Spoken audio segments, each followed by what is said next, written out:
Greetings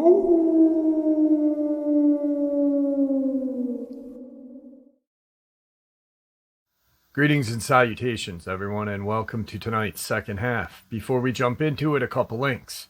As many of you know, I rely on Patreon, PayPal, channel membership, and the merch to help the channel to continue to grow and go.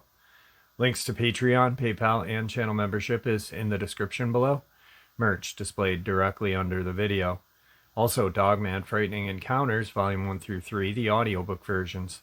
They were written and researched by Tom Lyons, narrated and produced by me, Jeff Nadolny. Those audiobooks are available on Audible, Amazon, and iTunes, links to which are also in the description as well. And finally, last but definitely not least, if you'd really like to help support the channel to continue to grow and go, simply subscribe. It doesn't cost a cent. Click the like button, takes half a second. If you don't want to miss out on any of the informative uploads I put out daily, click that bell icon, and folks, please leave a comment. Why? Well, because all these things really do help the channel to continue to grow and go.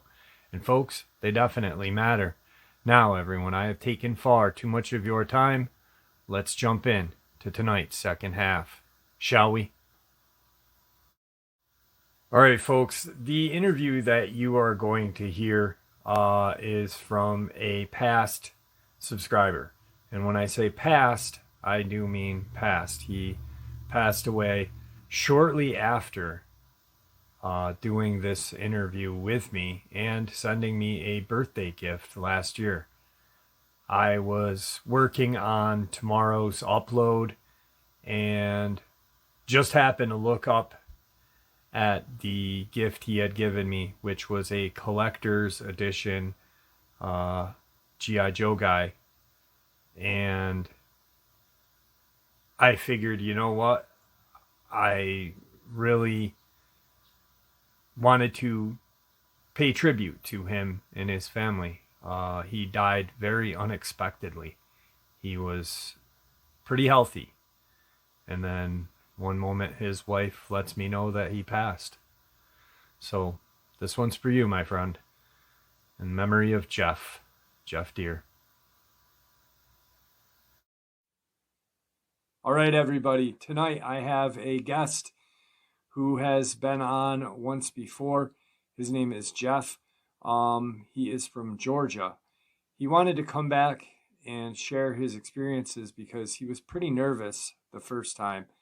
And he kind of just wanted to take the time to share without his nerves being sky high. So, Jeff, how are you tonight? I'm doing wonderful, Jeff. How are you doing tonight? I'm doing good. I appreciate you coming back and taking the time out of your evening to share with us your experiences. Not a problem. So right now, Jeff, I'm going to turn the floor over to you because it's your time to share your experiences with us. Okay, not a problem. Thank you, Jeff. No worries.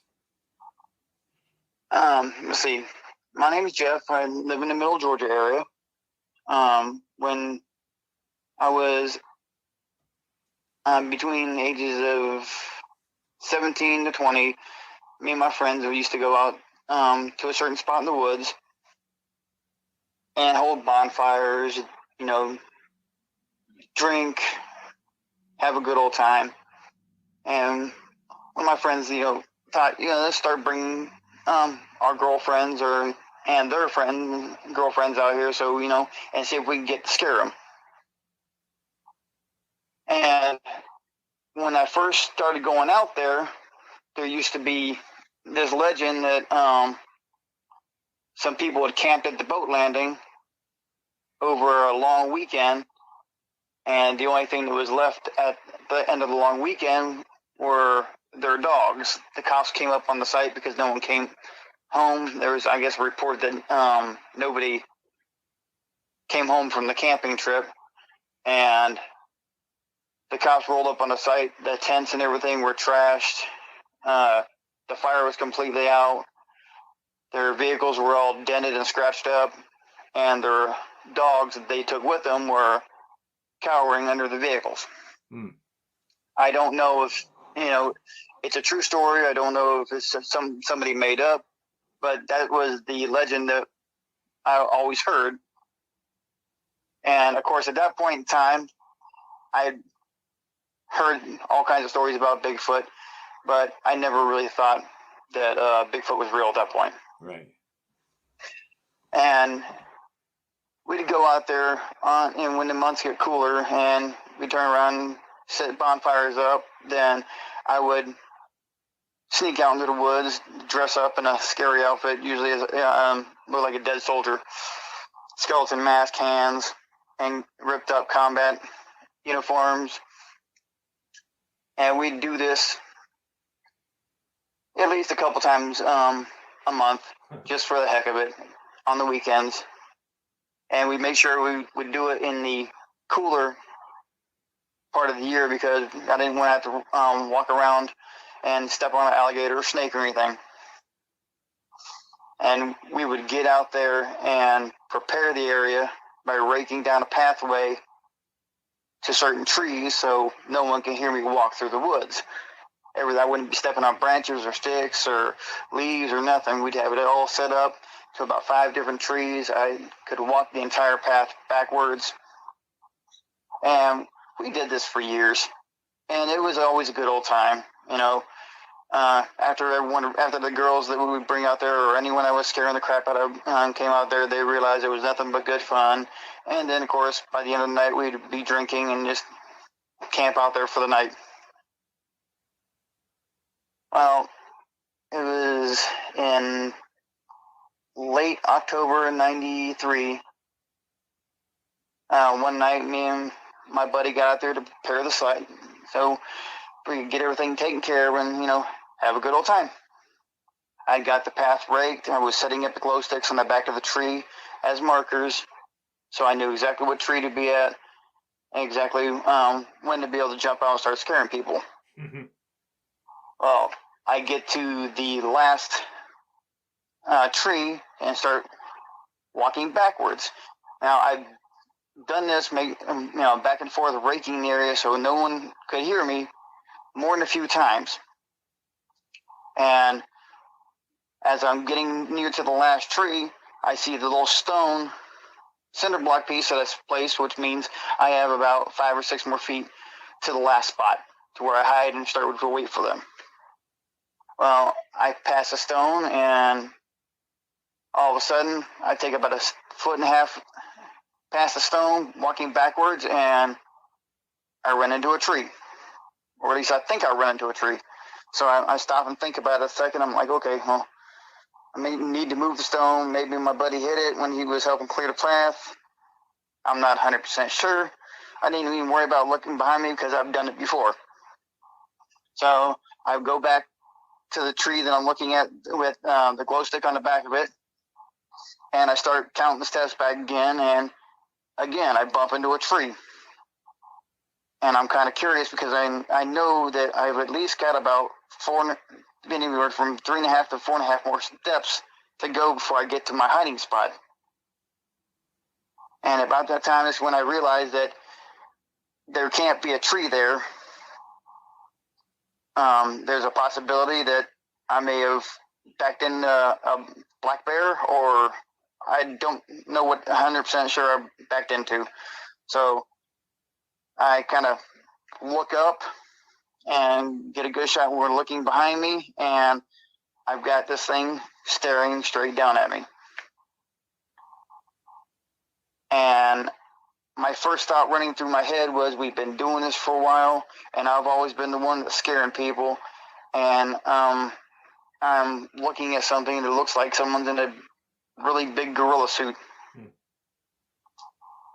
And I'm not 100% sure, and of course in the back of my mind I'm thinking, you know, every horror movie statistic, and then I'm going, wait a second, someone's finally got me. Someone finally figured, you know, they know what was going on tonight. They got out here. They're going to scare the crap out of me for the first time. Yeah, like the trick works both ways. Yeah.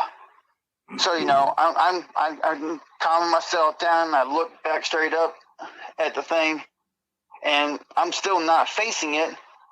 And this thing's looking down at me, and I go to pull off my mask.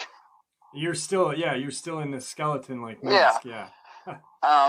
And this thing literally, every time I think about it, it gives me shivers. This thing looks at me like when I start pulling the mask off, like, ugh, what are you doing? It even makes the face like, ugh. And the moment it made the face, I realized that this wasn't a person in a mask. There's no way on God's little green earth that this is a person in a mask. And I pulled the mask the rest of the way off, and I've got it in one hand, and I'm staring at him, basically upside down. And that's about the time I'm hearing him breathing now, and I'm just kind of panicked and just stuck in fear there for a moment. And then I lower my head where I can see straight, and of course, again, every horror statistic or movie cliche is running through my head. And I just kind of lower my hand with the mask in. I take off my gloves, and it didn't make any aggressive moves to me. So I wait about a minute, maybe a minute 30 seconds, and I start slowly just walking away, hoping that this thing does not reach up and grab me. Right. Because this is the last thing. And I know it could, if I ran, it could chase me down, because there was no way I was going to get away from it by running. But I got about 10 feet away from it, and I heard a twig break. And about the time I heard that twig break, I bolted in a sprint, running as fast as I could. I told my buddy to haul ass because there was something behind me. And he looks up. He sees what I was just looking at. He runs and gets in his truck. I run to the truck. I'm trying to get in. He has to unlock the door. He forgot to unlock it. I'm freaking out a little bit. We've got to go down and turn around at the boat ramp, so we've got to come back past the area where this thing is sitting. It didn't chase me. We didn't see it on the way out. My heart was racing 90 to nothing. And that's all we could talk about on the way home. He's like, well, what the hell was that? I'm like, I'm not sure what the hell that was. I just described what I thought it looked like, and realized that as I'm talking about it, I had dropped my mask and my gloves in the woods. And of course, he's like, you want to go back from him? I'm like, no, I don't want to go back from him. You can keep it. I'm done. No, go home. Yeah, absolutely. But I get back to my house at night, and I'm trying to make sure I calm down, because last thing I want is my parents asking me questions about what's going on. Why do I look like I just seen a ghost? So I walk in the house. And then I walk in the house. My dad's watching TV in the living room, and he gets this funny look on his face, and he looks at me, and without much of a facial expression, he goes, "You've seen one." I'm like, "Seen one what?" He goes, "You know what I mean." He goes, "You smell like one of those things." He goes, "You've seen one." And I'm like, I said, "What do you think I saw?" Yeah. He goes, "Hold on." So we went outside to the garage, and he goes, "You saw Bigfoot." I'm like, "Yeah, I'm guessing that's what I saw." I'm still, I'm a bit in shock at that point. Right, yeah. He goes, "I don't care. Strip your ass down all the way. You smell horrible, and burn those clothes. Go take a shower, burn those clothes, including the shoes." I'm like, "Well, why?" He goes, "Just do as I told."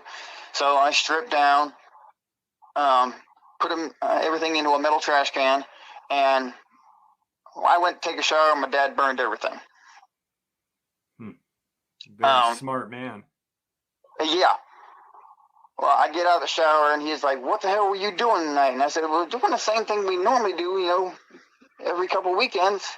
He goes, "Okay, you were out at the boat landing." I'm like, "Yeah." He goes, "Is that where you ran into it?" I'm like, "Yeah." He goes, "Well, if you wanted to burn those things can track their own smell up to between 15 and 20 miles. He's had people in his company, because he was Fifth Mob, he taught combat communications for his entire military career. Okay. And even after he retired, he was still taught combat communications. And I'm like, well, how do you know what these things smell like, Dad? And he's like, he goes, well, when they were doing, when he was a lot younger man, and they did training in Sierra Nevada area, their squad ran into these things. He never personally saw them, but flashes. But he said the smell is just unforgettable. Right. And he said he had a gentleman in the unit with him that lay down in an area where it looked like deer had been bedding.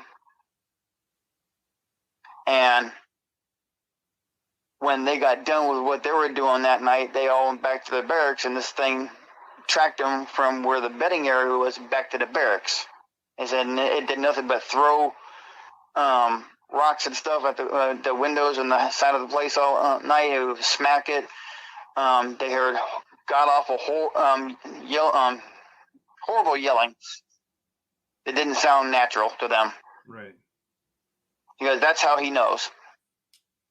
Now, and I'm like, when you came home, did you tell your dad like that you backed into it?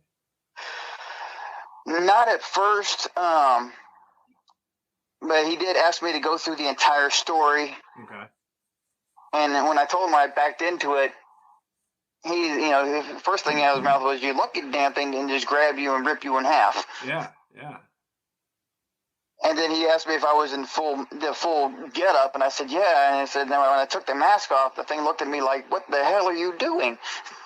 Yeah, that's crazy. And it actually made the face like, what is this? What is he doing? Yeah. What is this thing doing?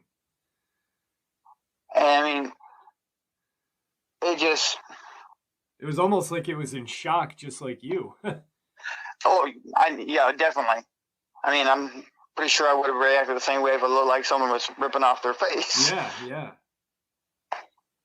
yeah. Knew to, take, strip down and burn everything. I would never thought of that.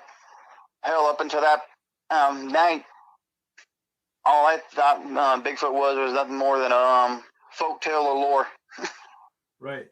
Yeah, absolutely. I never gave it a second thought at that point, up until that day.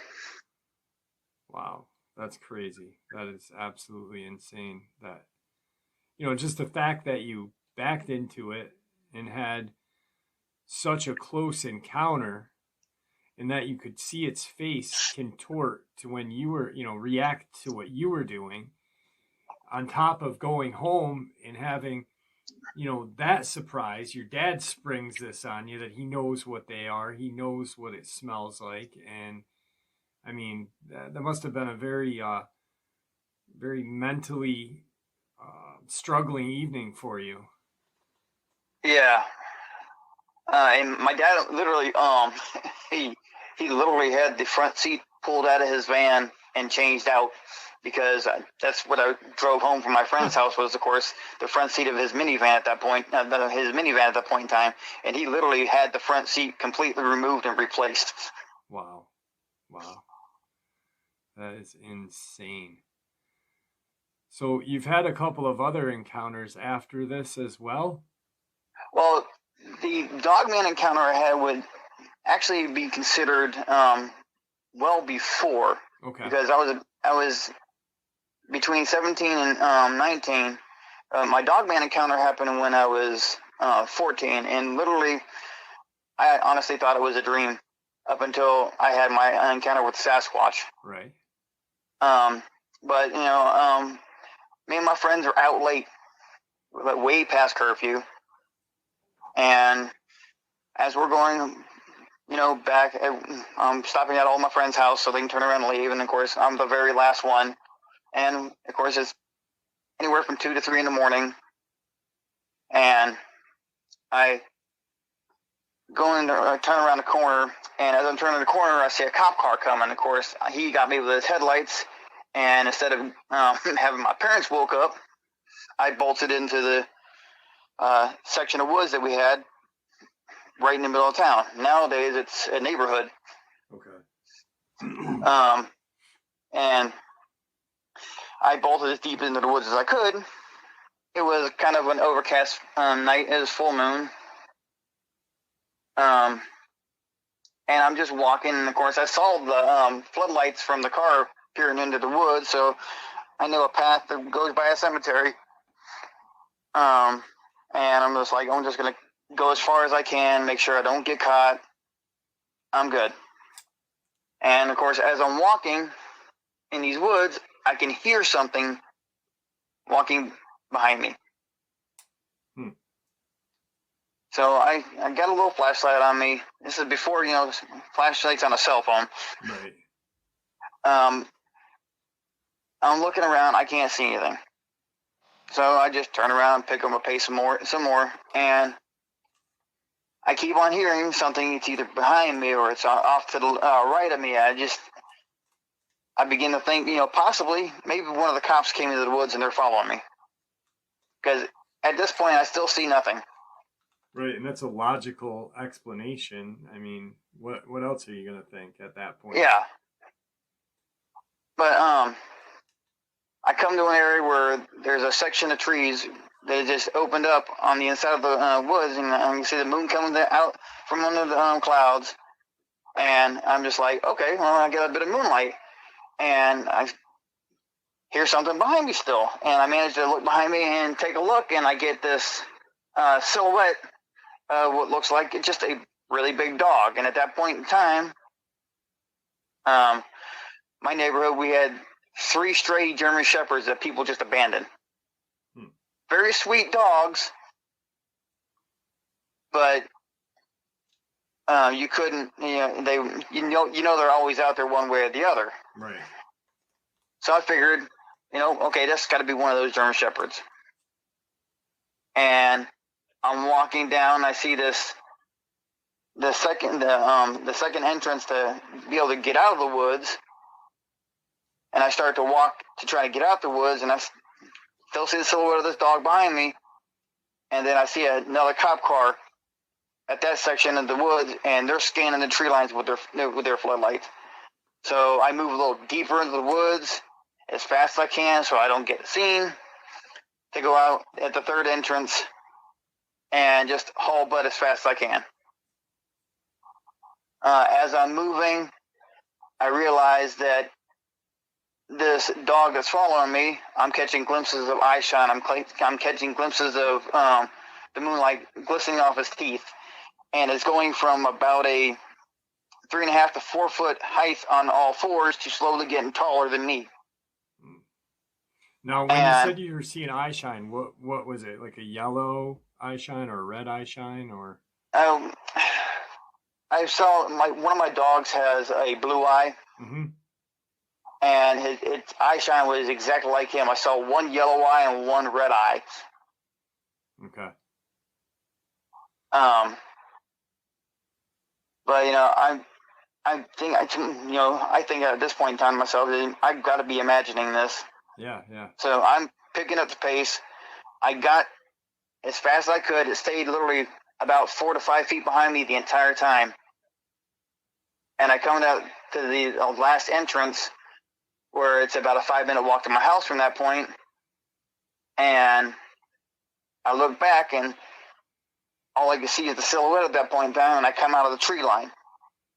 About the time I come out of the tree line, I realize there's no cars, so I start hauling butt as fast as I can. I look back at the tree line one last time, and this thing had to be at least 7.5, 8 foot. It was standing up on its hind legs. It had haunches like a dog, but it was all white. And I didn't really get a sense of fear from him the entire time. Right. But when I got a full glimpse of him, it kind of freaked me out. So I tried getting past this barbed wire fence and ended up ripping the crap out of a shirt and a pair of pants I had. And of course, they were brand new school clothes. And I get to where I'm just running. I get all the way back to my house quickly. I didn't get caught by the cops. I realized that if I get found out that I did rip some brand new clothes, my parents are going to kill me. Right. So I stuffed my clothes into the back of my closet as far as I could. Didn't give them a second thought.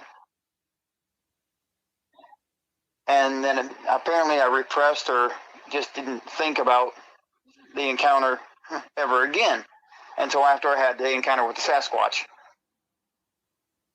After I had the encounter with the Sasquatch,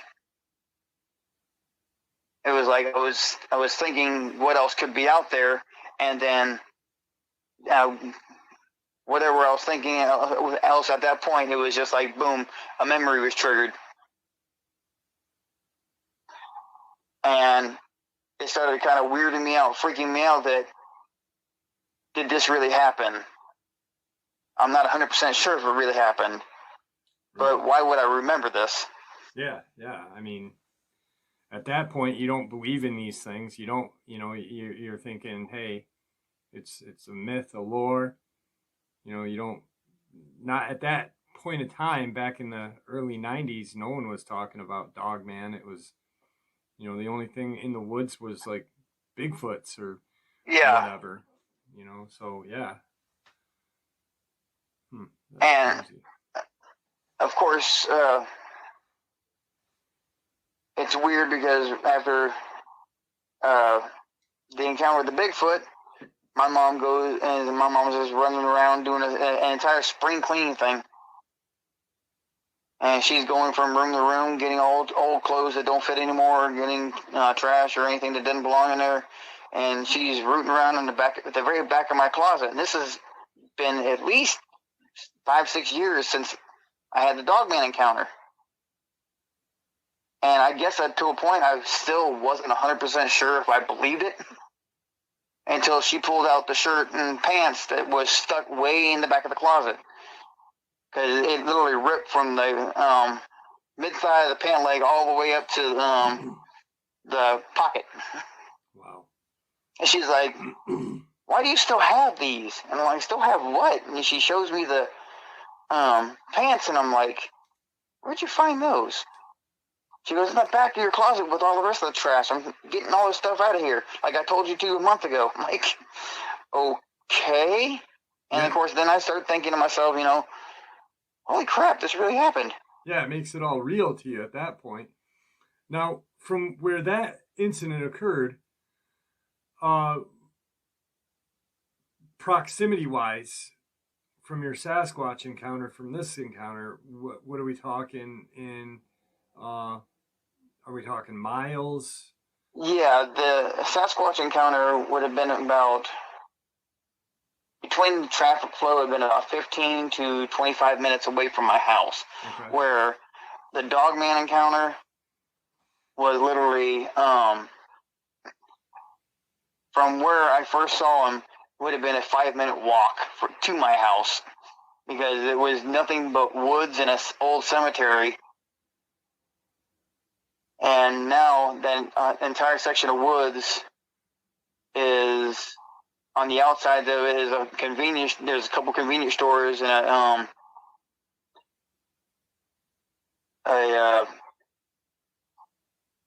can't remember the name of the thing. Kind of like an animal shelter, and then the rest of it has been turned into houses. It's weird to be able to go out that area and find out that there's nothing. There's houses there now. Mm. Yeah, the growth of the, it happens to me all the time, just going in my area. Yeah.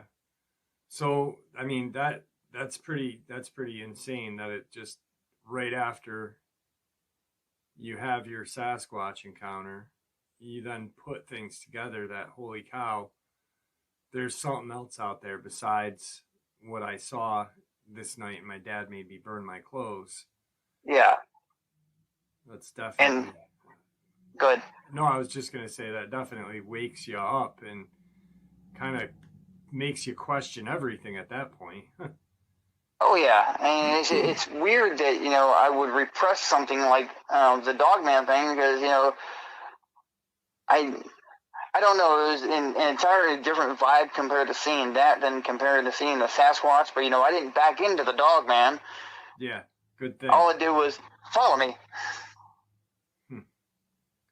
That's terrifying. That's terrifying. Now, I know you've got, this is not the same area that you were talking to me prior to, that you'd just seen something just recently. No, I do part-time work in food service. Okay. I deliver food.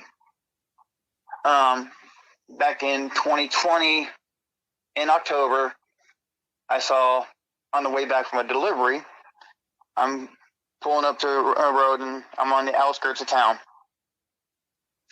And as I'm pulling up, I'm at the stop sign, I look and there's a field. Right next to the field, there's a little grove of trees. And on the outskirts of this town where I'm at, there's a neighborhood with about 30 to 40 houses that I'm just coming out of. I'm sitting at a stop sign, I look up, and I see poking out of the tall grass what looks like a really big German Shepherd head. And I'm looking eye to eye with it, eye level, and I'm sitting in a truck.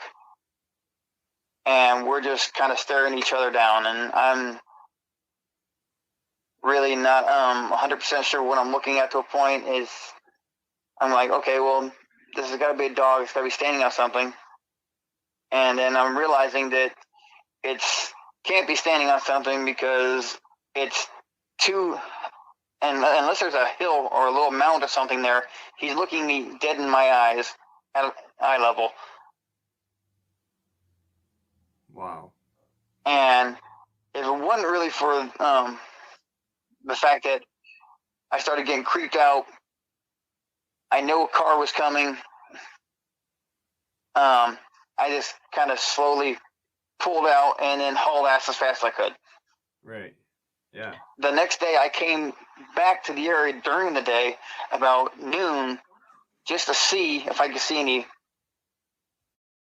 exactly maybe how tall, if I could get a jutting of how big this thing was.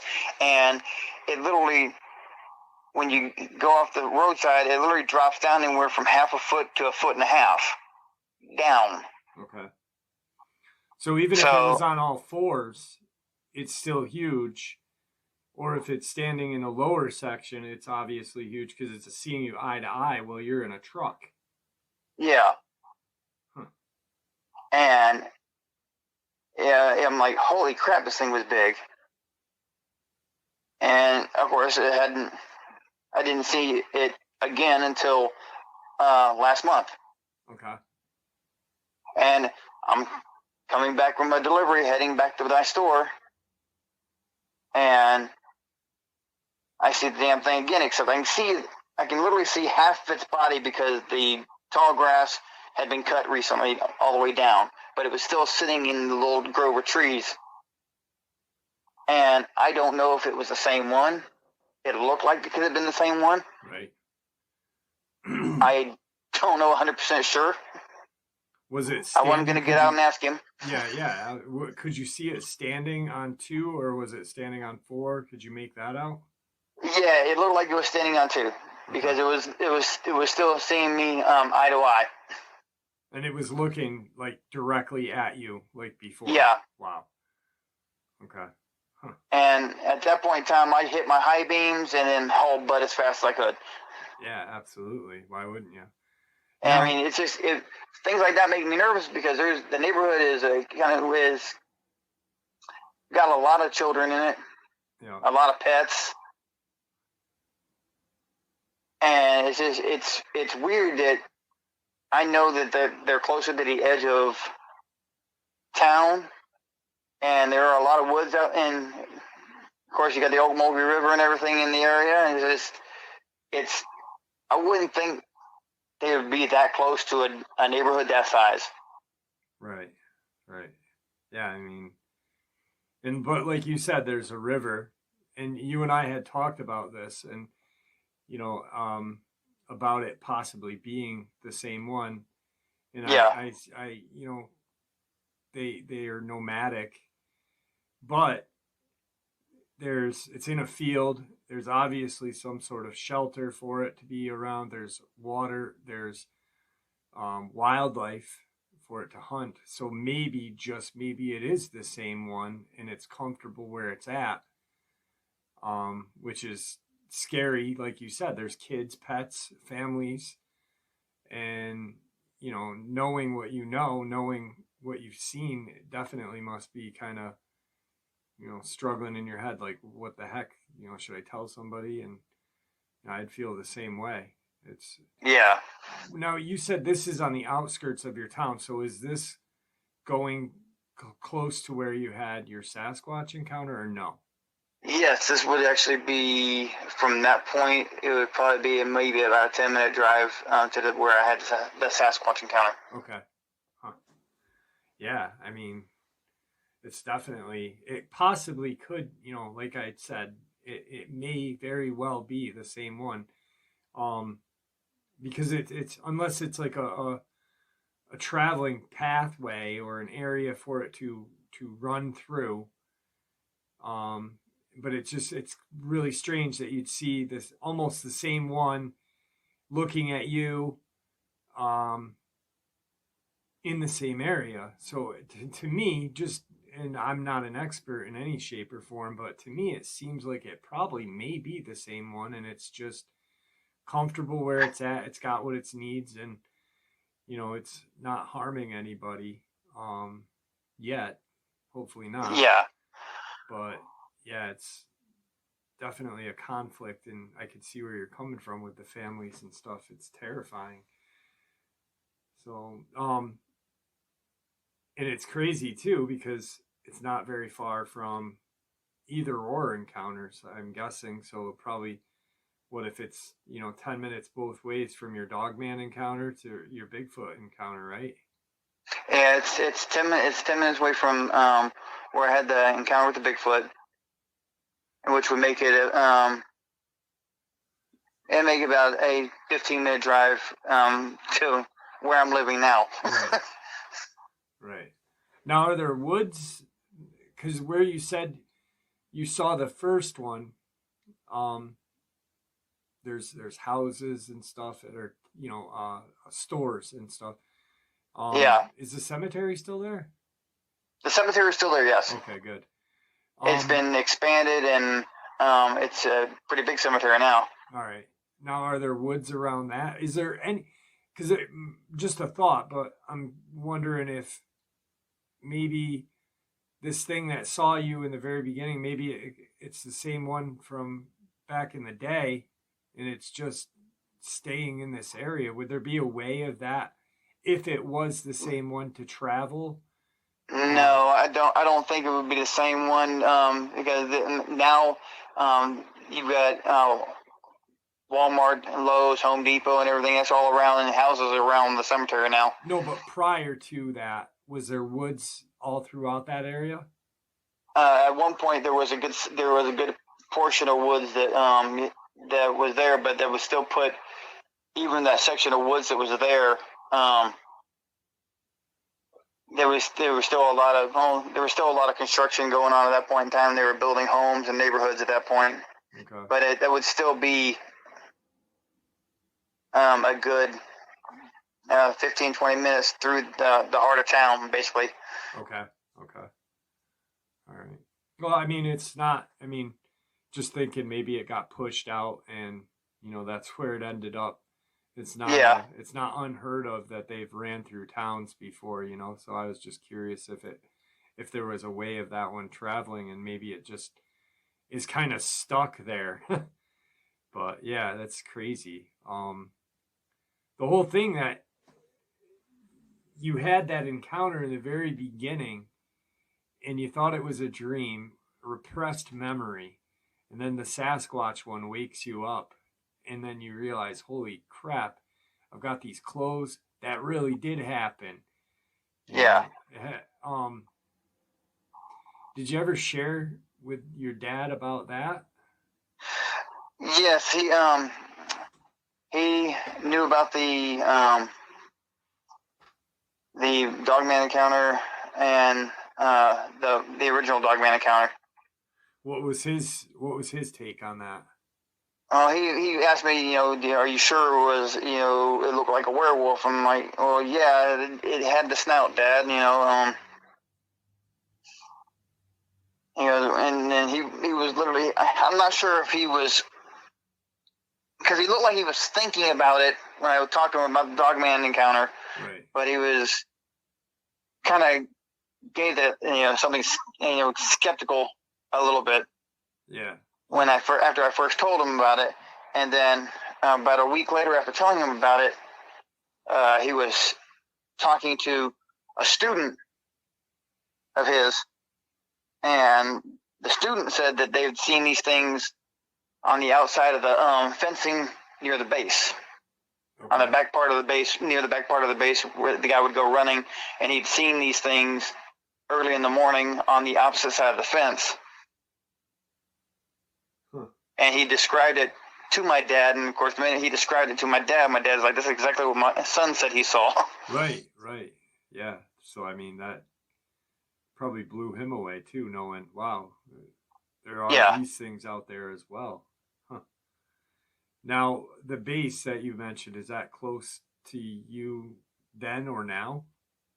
Yes and yes. It's literally about 5-10 minutes down the road. Okay. That's insane. Well, we know for a fact that all states have these creatures, and the state of Georgia, as well as a lot of the southern states, have woods, warmer weather, all throughout the year. So it's an excellent place for these things to be year round. It seems definitely crazy. The fact that you ran into a Sasquatch is mind-blowing to me. And, I mean, just to have that memory of seeing that thing's face kind of contort is priceless, actually. Yeah. I mean, I look back now and laugh, because, I see it didn't want to have anything really to do with me other than try to figure out what was going on. Yeah, like, what the hell is this thing doing? Why is it taking its face off? And other than you, I've only shared this really with close friends and family, because I've seen how, people react to it. And even the people that believe me, when I've told them, I find it hard to believe, because it literally sounds like something you would make up. Yeah. It doesn't sound like something that could really happen until it does. Right. You don't think about these things happening until it does, exactly. And then sometimes it's too late. So. Yeah. But then it completely turns your world upside down after it happens. Yeah. You either become fascinated with them or just completely dismiss it and shut down. It's a hard thing to really deal with, especially, I mean, I had my encounter, but I could never imagine what mentally you have gone through, finding out that you had a suppressed memory of one of these things when you were younger, only to have it come out when you ran into the Sasquatch, and then years later seeing something very similar to your first encounter twice in the same spot. I mean, it's very hard to bottle all that up in your head, I can imagine. Oh yeah. That's crazy. I'm glad you shared it with us. I really am. I appreciate it. Well, I appreciate your channel, Jim, and I appreciate you, because I've listened over the last 4 years. My family's gone through a lot of ups and downs, and of course I found your channel at that point, and I've been a faithful follower and listener for the last 4 years. Yeah. And I think before I shared the encounter with you the first time, my wife was like, "Are you going to ever share the encounter with anyone else?" And I'm like, "Well, there's only 2 people I would share the encounter with, and that would be you or Dark Waters." Right. Because I've heard other people share the encounters and why they might be entertaining. I've seen them and change things in the stories for their own benefit to try to build up their channels. Right. And where you and DW turn around and go straight with, you let the people tell their side of the story and everything, and you don't judge, you support everyone, and that's why I came to you first with it. Yeah, I appreciate that. And like I said in the beginning, it's your platform right now to share your encounter. I might stop and ask a question just for my information, or to, if I think it may be pertinent for someone else to understand it. But I don't think coaching is a necessity when someone's sharing their encounter. I wasn't there, so I shouldn't have any say in how you share your encounter. And that's, you guys are what makes this channel. I just have a platform for you guys to share it with. And it's almost like a therapy session, for everybody, to listen to it. You sharing your encounter might help someone come on and share their encounter, or just deal with it better than, what before, at least they know, hey, this guy saw something. Wow. I don't want to share my encounter, but I know I'm not alone. So I think that's great. Well, we're coming up on time. Is there anything that you'd like to say before we end the interview? Just the fact that I appreciate what you do for everything, and I love the channel to begin with. I appreciate that. I really do. I have been out to the spot where I've seen the Sasquatch. It's been about 10 years since I've been most recently. Okay. But I last time I went out there was back in, I think it was July or August. Just to go out to the boat landing and see if I could see anything, because I'd seen the Sasquatch from afar a couple times after my initial encounter. Never anything aggressive, just I've seen him from afar. Right. But when I went out there this last time, it was like the entire vibe of the woods was just completely different, completely off. And unless I'm armed to the teeth at this point in time, I'm not setting foot back in those woods. No, I can't blame you. And you did the smart thing, is you left. Your gut instinct said, hey, there's something not right here. Leave. And that's the thing that needs to be done. If you don't feel comfortable or safe or feel like you're being watched, it's time to go. And it's time to go very quickly. Even if you're armed, I think. Even if you're armed, because the chances of you coming out on top unarmed is probably 0 to 10. Like, you're not coming out. And even armed, I think you've got negative chances of coming out, because they're so fast. They're ambush predators. They're apex predators. There could be one in a tree above you and you wouldn't even know it, and not have time to even get a shot off. So, I feel like if anybody has that feeling, listen to your gut instinct, because your gut instinct is what's going to keep you alive. So, exactly. Right on. Jeff, it's been great having you on. Don't hang up when I end the interview. Not a problem. Thank you for coming on again, and I really appreciate it, my friend. Have a good night. My pleasure. Wow, what? Every time I hear that interview, I've heard it twice since his passing. And, I can't get over the fact that he passed so young. He had such an amazing experience, and he was just such a nice guy.